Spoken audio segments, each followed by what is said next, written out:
So I went to Ben's basement. If you didn't already hear, the YouTuber Reckless Ben celebrated his victory in starting the shutdown of McKamey Manor by throwing his own extreme haunted house, which he called Ben's Basement. Ben's Basement took place in a warehouse in downtown Los Angeles and was completely organized, I think, on an app called Partiful, which I have never heard of this app before now. And when I looked on that Partiful app, I saw some attendees commenting that they were going to fly in from another state to attend this haunted house. So I thought, hey, I already live in Los Angeles and it's free, so why not go? Contestants were picked. I was not a contestant, but I just wanted to come along for the ride and see what sort of fun shenanigans would take place in Ben's basement. Now, before I get into my Ben's basement experience, let me start off by just saying that whatever I say about the specific Ben's basement party does not reflect my actual opinions on Ben's work towards shutting down McKamey Manor. Okay, I think that what he did was great. I appreciated how respectful he was of the victims. I think Russ is a terrible person and deserves a lifetime of jail. But yeah, that's how I feel about that. Now that that's out of the way, let's go ahead and talk about my experience with Ben's basement. This event was supposed to be an extreme haunted house. Ben advertised this haunted house to be everything that Russ advertised McKamey Manor to be, but Ben was actually gonna do it. So, you know, that the rat race and the zip line and just, you know, in general, like not constantly getting waterboarded. So the event itself started at 8. And before I headed over to that event, I knew it was probably going to be a lot for me because I am lame. So my partner and I stopped by a bar in Little Tokyo and pre-gamed before we went to the basement. The bar that we pre-gamed at was called Wolf and Crane. Honestly, would highly recommend. They have some pretty nice cocktails for pretty cheap, but that's besides the point. Pre-gamed, 3 drinks in, we call an Uber. Uber takes us to the warehouse. Warehouse is only about like 6 minutes away. But while we were at the bar, I actually received a notification from Lydia through the Partiful app. She was one of the event organizers for this whole thing. And the notification was regarding a waiver that we had to sign. Not surprised that we had to sign a waiver. I was kind of expecting to sign one like at the door or something. But anyway, I'm reading this waiver, right? And it has normal things in it like, hey, we are allowed to use any photos or videos of you. And then it also mentioned how, like, you know, Ben and the rest of the event organizers are not responsible for any damages that happened during the event, which had me like a little worried. And then it also mentioned something about, like, you know, if you die, it's also not on them, which had me a lot worried, honestly. My partner believed that that was just for show, just to build some atmosphere. But, you know, given that it was kind of like lumped in there with the whole like free media shit, I was kind of a little worried. I mean, you know, because am I gonna die? They advertised it. They advertised the zip line. Have you seen Adventure Park? I don't know. Anyway, after about 3 drinks, we called an Uber and Ubered over to the warehouse, which again took about like 6 minutes. Now, the invitation that we received through the Partiful app instructed us to enter from the back alley. But of course, when you enter the address, like on Uber, it's gonna take you to the front. So we got dropped off in the front and we had to figure out from the front how to get to the back because it was like in the depths of downtown LA. That meant that we had to like walk an entire block to get to the back. And let me just say too that this warehouse location, it was kind of like in a kind of sketch part of downtown LA. I definitely didn't really feel that safe walking there. I almost went to this event alone. I'm really happy I didn't because I'm sure if I did go alone, that would be like 100 times more dangerous for me, a 4'11" woman. It was also so dark that when we were on the way there, we were like really close to the back alley. We could hear the music playing from the party. And then I tripped and got like a really nasty scab. That wasn't fun. Also, on the way to the back, there was just like a random pile of like shoe boxes or like discarded plastic like boxes. I don't know. It was like a whole mountain of them. That was also kind of weird. But also, on the way there to that entrance,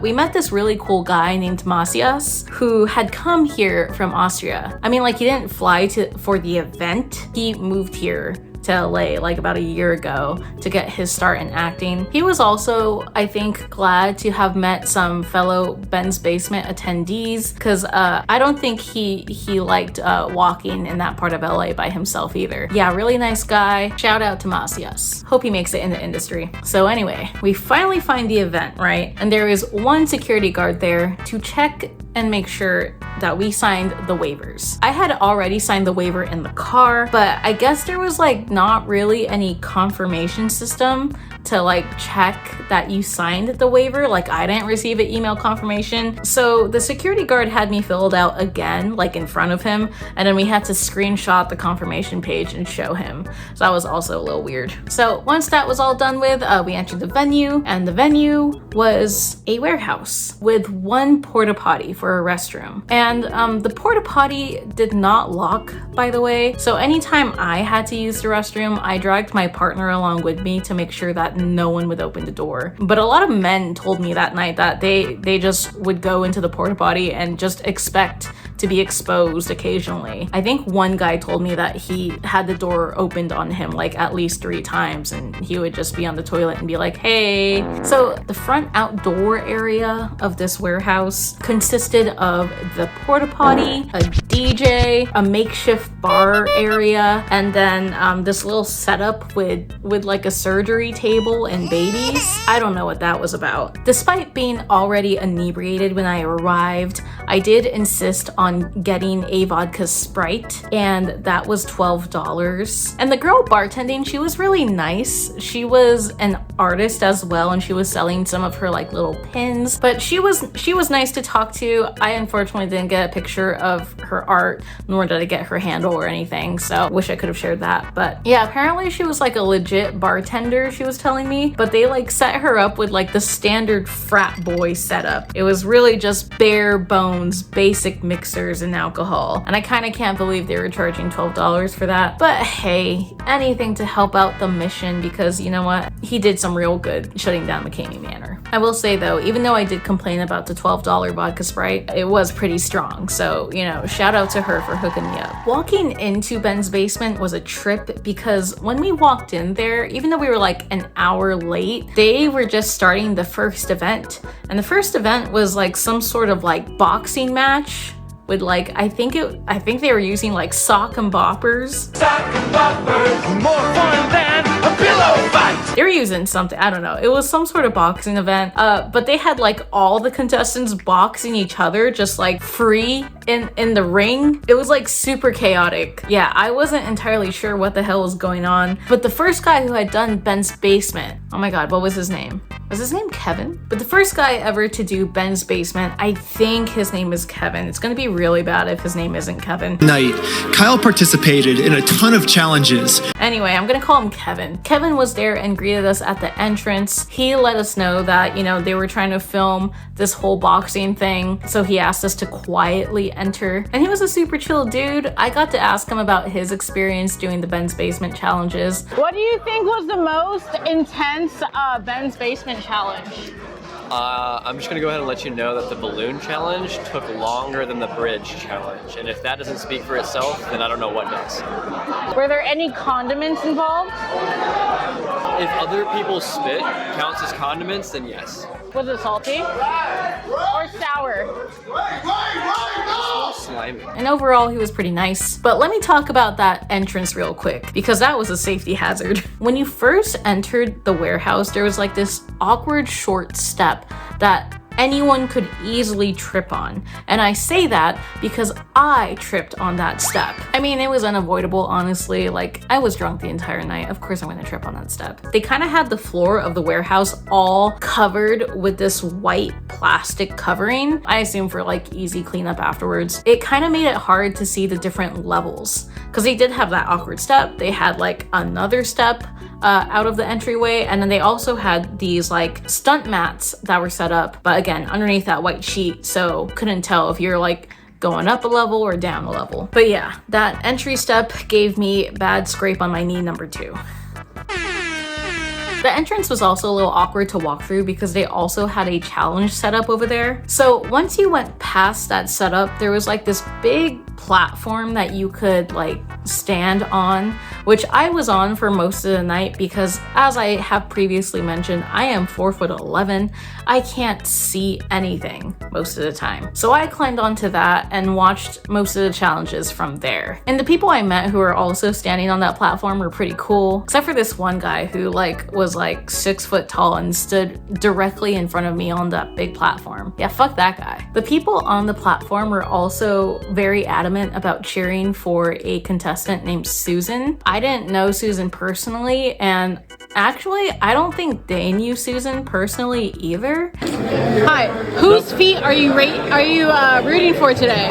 Susan, Rat Queen, for sure. Susan? I feel like I've seen her in a documentary before, so. Excellent. What does Susan represent to you?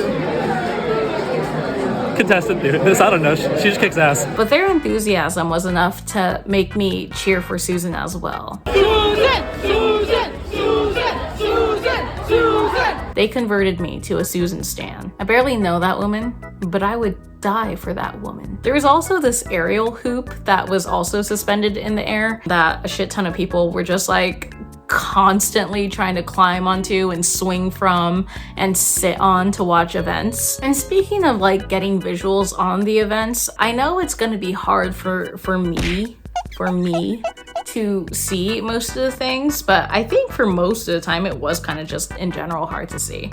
Now granted, like, you know, I was just standing on the platform the entire time. I didn't bother to like push my way through the crowd and be up in the front to watch all the shit that was happening. But the other thing I want to say about the events is that practically all the events, oh my god. But the other thing I want to say about this event is that it was basically just watching adults do goofy homemade challenges, which, like, you know, was right at my expectations. I mean, I was a little disappointed because Ben did say that he was trying to set out to provide an extreme haunt experience that Rusk didn't deliver on. I was expecting a zip line and shit, but you know, I will say that the balance beam challenge that they had kind of made up for that. That was pretty awesome.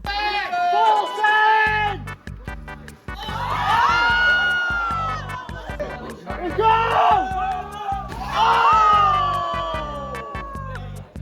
Fucking sick. But anyway, so let me get to the challenges I actually got to witness. So like I mentioned, the very first challenge was that boxing one. I think right after that challenge, there was a Tide Pod eating challenge. Now, I didn't get a good look. My partner said that it looked like they were eating actual Tide Pods, but I reassured him that if they were, they would probably immediately die. So highly unlikely that they were real Tide Pods, but they did a good job with making whatever it was, whether it was cookies or like candy, look like real Tide Pods. I tried to investigate this matter later on in the night. I did find the Tide Pod box that Lydia was holding while they were doing the Tide Pod eating challenge, and that thing was filled with real Tide Pods. So you know what?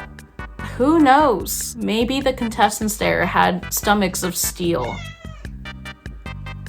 I mean, it was most likely cookies dough, right? I don't know. If you're a contestant there and you did the Tide Pod challenge, please let me know so we can finally close the case. Another challenge I saw was what I would call the rat race. Again, didn't hear the actual names of the challenges since I was like so far away and couldn't hear anything, but I assumed it was rat race because contestants were blindfolded. The whole thing is that like they're doing it blindfolded, but there's all these like mouse traps on the floor. which is why I think that was like Ben's version of like Rat Race that Russ always references in regards to like McCamey Manor. Yeah, it wasn't that exciting to watch, but the people in front seemed like they were having a good time. Then there was like this sock wrestling challenge where the contestants had to wrestle each other and try to take each other's socks off. I cannot believe they were just showing the dogs for free. Then the next challenge that they did was like the pen game. I don't know if you had ever heard of the pen game, but I remember the pen game being pretty popular, like especially when I was like late elementary school, middle school. It's basically this dumb game where you say, I know how to play the pen game, do you know how to play the pen game? And the only rule is that you have to say okay first in the sentence. So you can say, yes, I know how to play the pen game, and that would be wrong. What would be the right way to play is to say, okay, I know how to play the pen game. I don't know who came up with that shit. It's stupid. Yeah, that was a weird challenge. Ben's team basically told us when to boo and when to cheer by basically starting it off if the contestants did it correctly or wrongly. And then I think after the pen game, they did that obstacle course challenge that was taking up the entrance of the warehouse. Yeah, talking about it now, that was a lot of challenges. That was a lot of things to watch. And yeah, at that point, it was like around midnight and my interest was beginning to wane, and my party endurance was also beginning to wane because, like I said, I'm lame. At that point, I stopped interacting with people and decided to explore more of the back of the warehouse on my own, just because I'm nosy, just because I like to get my grubby little hands on everything. And there was like nothing really of real interest back there, except for that Tide Pod box that I mentioned. The only other thing that was like back there was like a couch, which the event organizers would sometimes sit on and just chill on in the back away from everyone else whenever they got tired. Yeah, I feel it. I don't blame them. It's exhausting throwing events. Yeah, around midnight, I decided that that was enough. I would like to go home now, and my partner was hungry. And so we decided to go to Jack in the Box and get some delicious food and watch Nakey Jakey instead. And that was basically my Ben's Basement experience. Just thought I'd like to share because I always wondered how these YouTuber events were like, and now I've been to one. And now I can say it, I've experienced one. It was pretty fun for being a LA native, but I really hope that that one person who said that they'd fly out, I hope they didn't fly out for that. But hey, I'm happy though. I was happy to celebrate the shutting down of McCamey Manor with Reckless Ben and company. And Kyle. Oh my god, his name was Kyle. Sorry, his name was Kyle. Like and subscribe if you'd like to see more of my lame ass normie takes on YouTube events. Or if you want to see Jeff Bezos' toes. Okay, that's it. Bye-bye.